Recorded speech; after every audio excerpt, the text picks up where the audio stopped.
नमस्कार।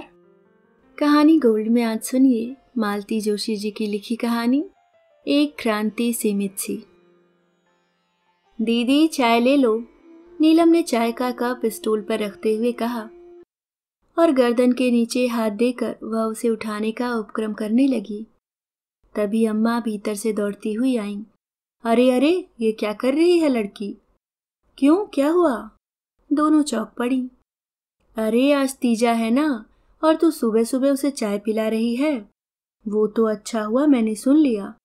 अम्मा अब भी हाफ रही थी, नहीं तो आज कौन सा अनर्थ हो जाता अम्मा, बस लीक को पीटती चली जाती हो। दीदी की हालत क्या व्रत करने लायक है? क्यों? अरे हम तो सौरी में भी निर्जल रह आए हैं, मजाल है जो एक बूंद पानी भी नीचे उतार लें। तो तुम चाहती हो दीदी भी वही पागलपन करें? अम्मा ठीक कहती हैं नीलू, शीतल ने थकी सी आवाज में कहा। व्रत तो करना ही पड़ता है। अच्छा हुआ जो समय से याद आ गया। अच्छा अब पीछे से तकिया तो हटा ले जरा, मैं लेट जाऊं। नीलम ने चुपचाप सहारा देकर उसे वापस लिटा दिया, पर शीतल ने स्पष्ट अनुभव किया कि उस स्पर्श में पहले का सा स्नेह का ताप नहीं था। वह केवल कर्तव्य कर रही थी। नीलम से उसे बहुत डर लगता है, बहुत जल्दी नाराज हो जाती है वह। और इस समय तो वह नीलम को क्या, किसी को भी नाराज नहीं कर सकती। पग पग पर तो दूसरों का मुंह जोहना पड़ता है। उसने एक उसास ली और चुप हो रही। बसंती उसी समय झाड़ू लेकर कमरे में घुसी थी। चलो जीजी बाई, पंखा बंद करो और पैर ऊपर उठाओ तो। तूफान मेल की तरह आती है मरी, कोई बीच में बैठा हो तो उसे भी कूड़े की तरह उठाकर फेंक देगी। क्या करूं अम्मा जी, पूरे 7 घरों का काम निपटाना होता है, जल्दी न मचाऊं तो क्या करूं। अच्छा चल 5 मिनट सुस्ताकर चाय पी ले, नीलम ने उसे शीतल का कप पकड़ाते हुए कहा। कि तेरा भी व्रत है? काहे का? तीजा का? अरे मैं नहीं करती। क्यों री, पहले तो खूब करती थी, शीतल ने पूछा। अब किसके लिए भूखी मरूं जीजी बाई? मतलब ये अपने खसम को छोड़े बैठी है, अब ये व्रत क्यों करेगी?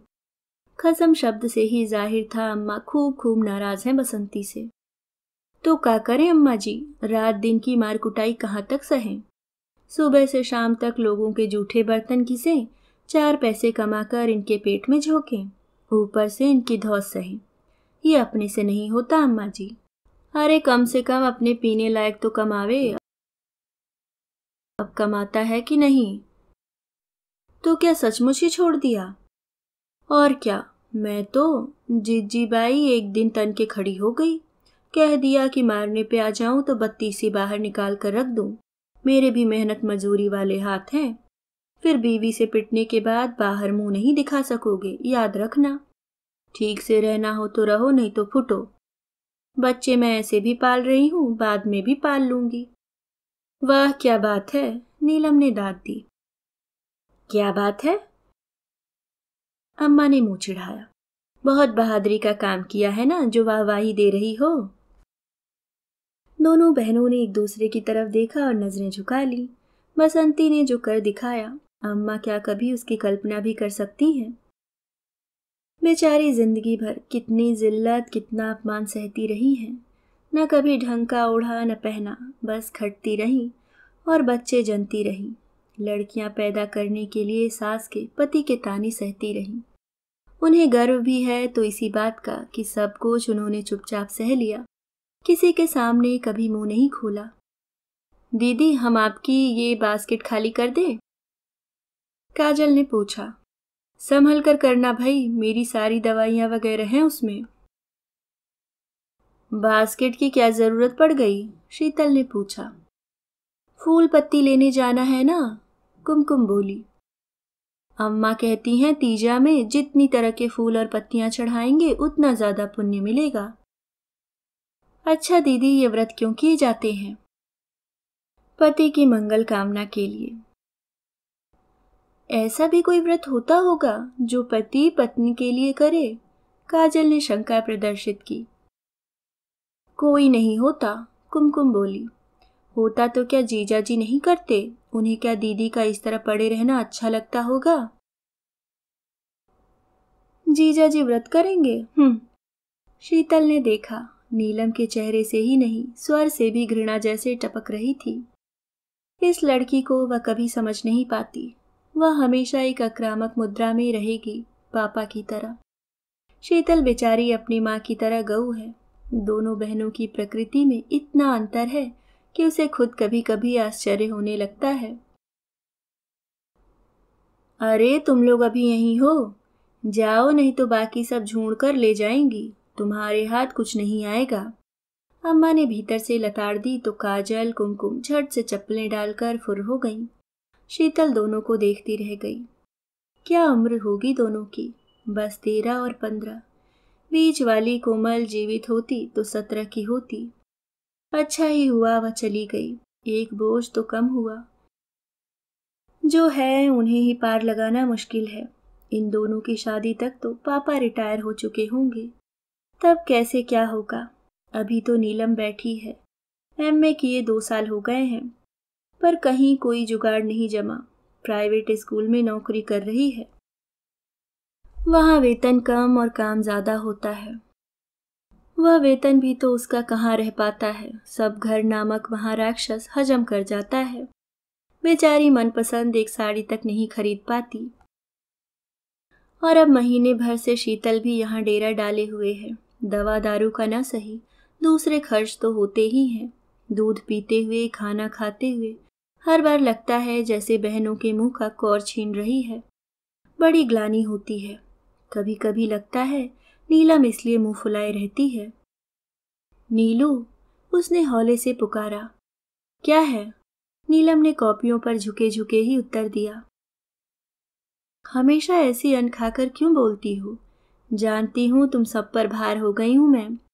शीतल से आगे बोला नहीं गया। नीलम ने तपाक से कॉपी बंद की और उसके पास आकर बैठ गई। दीदी बेबात का बतंगड़ क्यों बना रही हो? तुमसे किसी ने कुछ कहा है? कहे बिना क्या मैं समझ नहीं सकती? तुम्हारा मुंह क्यों फूला हुआ है? क्या मैं जानती नहीं? नहीं जानती दीदी, मेरा मुंह इसलिए फूला हुआ है कि तुम्हारे ये व्रत उपवास मुझसे सहे नहीं जाते। संस्कार हैं रे, बचपन से घुट्टी में पड़े हुए हैं, इसलिए आसानी से छूटते नहीं हैं। आज तू मुझे भाषण दे रही है, कल को शादी हो जाएगी तो तू यही सब करेगी। नहीं दीदी, कम से कम ऐसे व्यक्ति के लिए मैं अपना जी नहीं जलाऊंगी। क्या मतलब? दीदी, तुम्हारा एक्सीडेंट इतना सहज नहीं था जितना बताया गया था। तुम होश में नहीं थी, इसलिए जीजा जी ने जो कहानी गढ़ ली सबने उसे ही सच मान लिया, सिवाय मेरे। क्या कहानी थी? यही कि तुम मीठा तेल लेने जा रही थी, बरनी से तेल छलक गया और तुम फिसल गई। इसमें विश्वास न करने लायक क्या है? यही कि अगर तुम्हारे पास इतना तेल था कि ऊपर से नीचे तक सीढ़ियों पर फैलता चला गया, तो तुम इतनी तपती दोपहरी में तेल लाने क्यों गई थी? हो सकता है मैं तेल लेकर लौटते में फिसली हूं। यह भी गलत है दीदी, क्योंकि स्वीटी ने बताया था कि तुम उसे केरोसिन के ठेले के पास खड़ी करके कनस्त्री लाने ऊपर गई थी। उसकी बात पर किसी ने ध्यान नहीं दिया, पर मैं जानती हूं कि बच्चे कभी झूठ नहीं बोलते। शीतल चुप हो गई। और सुनना चाहोगी दीदी? तुम्हारे गिरने पर वहां इतना हंगामा हुआ, पर पड़ोस से कोई झांकने भी नहीं आया। तुम्हारी प्रिय सखी सविता भी नहीं, जो भाभी भाभी कहकर चिपटी रहती थी। पड़ोस में ताला था, मैंने सीढ़ियां चढ़ते हुए देखा था। जरूर होगा, क्योंकि सविता की चप्पलें तुम्हारे बेडरूम में थीं। मैं जब तुम्हारे कपड़े लेने के लिए गई थी तभी देखा था। स्वीटी ही उन्हें लौटाने गई थी। तुम जानती हो, बच्चे चीजें पहचानने में कभी भूल नहीं करते। आखिर तुम कहना क्या चाहती हो? कुछ भी नहीं दीदी, कोई मुझे कुछ कहने ही कहाँ देता है। जब भी मुंह खोलना चाहा है डपट दी गई हूँ। पापा का तो खैर सवाल ही नहीं उठता। अम्मा से ही कहना चाहा था, पर उन्होंने भी डांट दिया कि चुप रहो, जो होना था सो हो गया। मुझसे लड़ पड़ी कि तुमसे खुफियागिरी करने को किसने कहा था। अब तुम गुस्सा हो रही हो, मेरा क्या है, मैं चुप हुई जाती हूँ। तुम्हारी जिंदगी है, जैसे चाहे जियो। नीलम अपनी कॉपियां समेटकर बरामदे में चली गई। शीतल उदास हो गई। नाहक उसे नाराज कर दिया। एक वही तो है जिससे वह थोड़ा हंस बोल लेती है, नहीं तो पड़े पड़े पागल हो जाती है। पर वह भी तो एक ही जिद्दी लड़की है। जिस बात को वह प्रयत्नपूर्वक भूलना चाहती है, उसे ही कुरेदना चाहती है। वह पहले भी एक दो बार उससे पूछ चुकी है, पर हर बार शीतल यही दिखावा करती रही है कि उसे कुछ ठीक से याद नहीं है। पहले कुछ दिनों तक सचमुच सब कुछ गड्डमगड होता रहा, पर बाद में धीरे धीरे सब याद आता गया। दिन भर फुर्सत ही तो रहती है। बीती बातों को याद करने के सिवाय और काम ही क्या है। उस दिन शायद इतवार ही था या फिर कोई त्योहार था, ठीक से याद नहीं, पर छुट्टी जरूर थी। शीतल ने सोचा था दिन में जाकर अम्मा लोगों से मिल आएगी, और दिन तो फुर्सत ही नहीं मिलती। सुबह शाम गृहस्थी और दिन भर नौकरी। एक ही शहर में रहते हुए महीनों हो जाते हैं और वह अपनों से मिल नहीं पाती। उसने अनिल को बहुत मनाया था कि साथ चलें, पर वे राजी ही नहीं हुए। बोले, एक ही दिन तो छुट्टी का मिलता है, वह भी बर्बाद कर दूं, यह मुझसे नहीं होगा। वहां जाकर तुम्हारे पापा की बीमारियों की दास्तान, अम्मा का रोना बिसुरना और बहनों की बेसिर पैर की बातें सुनने से तो अच्छा है घर पर एक झपकी ले लूं। शीतल ने फिर अनुरोध नहीं किया। उसे तो सचमुच गुस्सा आ गया था। यह भी कोई बात हुई? बेचारे पापा तो दामाद पर जान छिड़कते हैं, अम्मा आंखें बिछाए रहती हैं। बहनें जीजा जी का हर शब्द झेलने के लिए तत्पर खड़ी रहती हैं और ये कहते हैं मैं वहां बोर होता हूँ। ठीक है, मत जाओ। एक स्कूटर के लालच में ही निहोरे कर रही थी, अब अपने आप चली जाऊंगी। ताव खाकर वह स्वीटी के साथ अकेली ही चल पड़ी थी। घर के बाहर पैर देते ही सारा जोश हवा हो गया। धरती तवे की तरह तप रही थी और सूरज आग उगल रहा था। लू के थपेड़े चल रहे थे सो अलग। पर ऐसे माहौल में भी बस के लिए लंबी क्यू थी। महानगर में छुट्टी के दिन घर में कौन बैठता है। लगता था सबके सब सैर के लिए, सिनेमा के लिए चल पड़े हैं। अकेली वही बेवकूफ नहीं है। क्यों में खड़े खड़े पांव जम गए, पर बस नहीं आई। कितनी बार मन हुआ कि ऑटो कर ले। स्वीटी तो शुरू से ठुनक रही थी, पर हिम्मत नहीं पड़ी। अम्मा के घर तक के पूरे 15 रुपए लगते हैं। एक ट्रिप में इतने रुपए फूकना उसके बस का नहीं है। और फिर शाम को लौटना भी तो है। अक्सर ऐसा ही होता है। अपने आराम के लिए, सुविधा के लिए खर्च करते हुए हमेशा उसके हाथ रुक जाते हैं। बाद में कोफ्त भी होती है। इतना संकोच क्यों होता है उसे? आखिर वह भी तो 1500 रुपये महीना कमाती है। क्या उसका कोई हक नहीं है? अनिल तो कभी इतना सोच विचार नहीं करते। मजे से 100-150 दोस्तों की एक बैठक में फूंक देते हैं। रात भर शोर शराबा होता रहता है। सुबह सारा सामान समेटते हुए उसे 2 घंटे लग जाते हैं। इतनी चिढ़ाती है पर कुछ कह नहीं सकती। रात भर बैठकर सबके लिए पकौड़े और अंडे तलती रहती है। बस आने को ही थी कि शीतल को मिट्टी के तेल की गाड़ी दिखाई दे गई। आजकल उसके भी तो दर्शन दुर्लभ हो गए हैं। ठेले का रुकना था कि भीड़ छत्ते की तरह उस पर टूट पड़ी। शीतल को भी याद आया कि गैस आखिरी सांसें गिन रही है।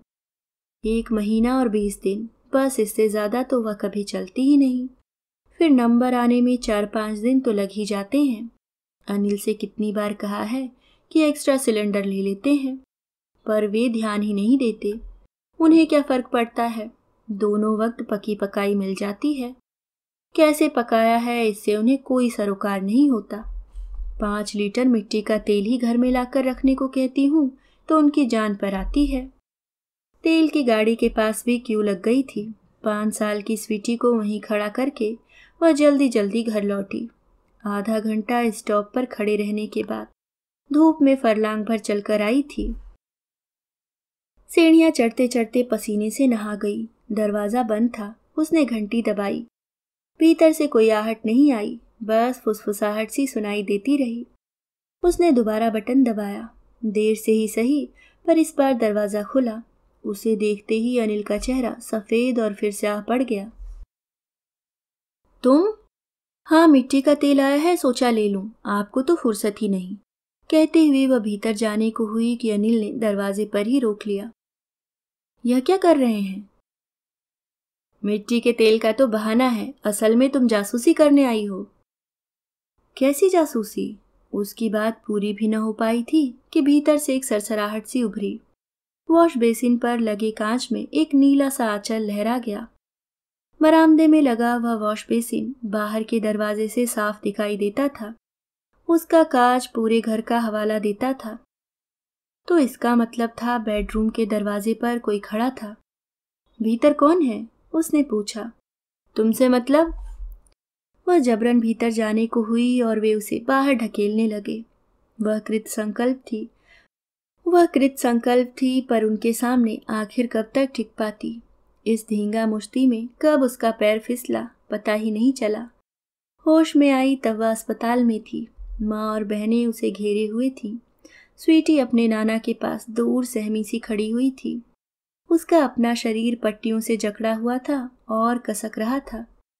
पता चला सिर में 4 टाके आए हैं, कूल्हे की हड्डी चटक गई है और दाहिनी कलाई मूंछ खा गई है। अस्पताल में 1 महीना बिताकर वे लोग उसे घर ले आए थे, पर अब भी वह बिल्कुल स्वस्थ नहीं थी। चलना अब भी एक सपना था। उठकर बैठने के लिए भी सहारे की जरूरत होती थी। बहनें बेचारी दिन रात तीमारदारी में लगी रहती थी। अनिल तीसरे चौथे दिन आते, आधा पौन घंटा बैठकर चले जाते।